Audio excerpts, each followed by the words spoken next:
Yeah, my name's Matthew Goodwin. I'm a Professor of Political Science at the University of Kent and a Substacker, mattgoodwin.org. And you were one of the first Am I people... looking at you or the camera? You can look at me. Okay. And you were one of the first people to actually research the revolt on the right. That was your book. Yeah, that's right. So 2014-15, I basically showed where Nigel Farage was picking up votes, what he was trying to do, what kind of movement he was trying to build, and why people felt so disillusioned. And a lot of people sort of ignored this at the time, and they didn't really see it as much of a sensation. I think that's true. I think particularly on the left of politics, people struggle to understand Nigel Farage's appeal to working class voters, older voters, non-graduates. I think there was a sense that he was just splitting the right and therefore could be ignored. I think now, after Brexit, post-Brexit realignment, Boris Johnson, I think many people on the left understand actually that Farage can be as successful in Labour areas as Conservative ones, and that's quite an important development.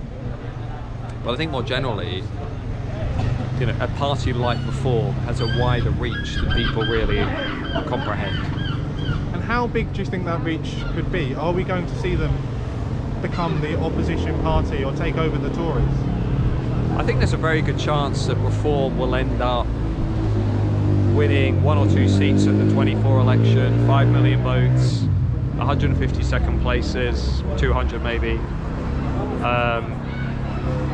and over the next 5 years position themselves as a credible alternative to the Tories.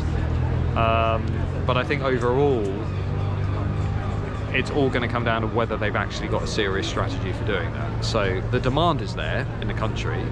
It's whether they can supply that demand with something that's credible, appealing, competent, good organisation, good messaging, good leaders, good staff.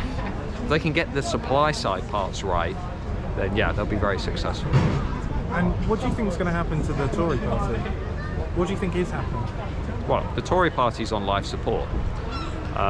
It's trying to figure out if it can survive, it's trying to figure out if it can renew.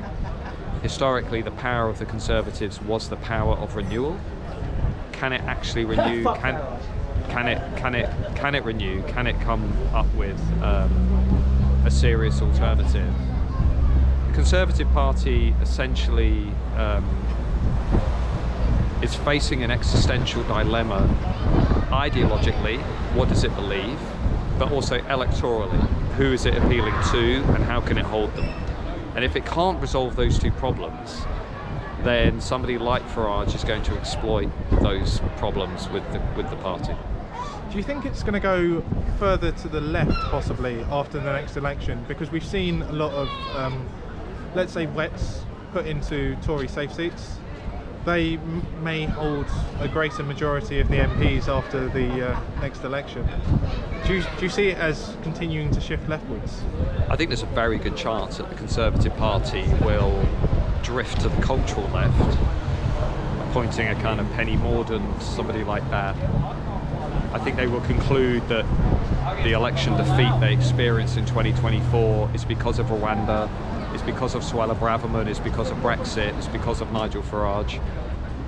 If they do that, it would be a major strategic miscalculation. There'll be enormous space for Farage, enormous space for Reform.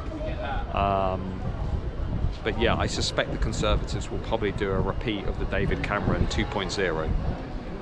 And Joseph, could you grab my jacket? Thanks. And going into 2029, I know this is predicting very, very far away, but do you think that it would be possible in any way for Farage to eventually become Prime Minister? Because you said he's a future Prime Minister. Well, I think one of the golden lessons in British politics over the last 10 years is to never underestimate Farage. I mean, that's basically the truth. I mean, he is the most influential politician that's never been elected to Parliament. He's the only politician that's won 2 nationwide elections with 2 different parties. I suspect he will enter Parliament in 2024. Trying to predict his impact over the next 5 years is very difficult because we have consistently underestimated his ability to tap into parts of the country that other political parties and politicians can't tap into.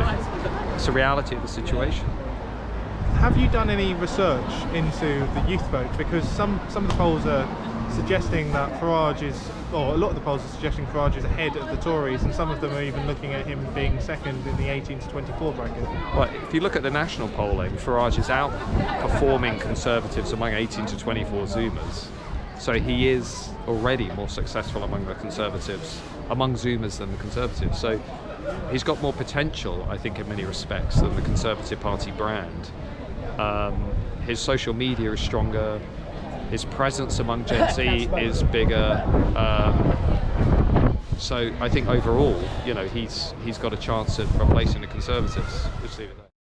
Where can people find you? They can find me at my Substack, mattgoodwin.org, Twitter @GoodwinMJ, YouTube. I've got my own YouTube channel, so people can find me. Google me, Matt Goodwin.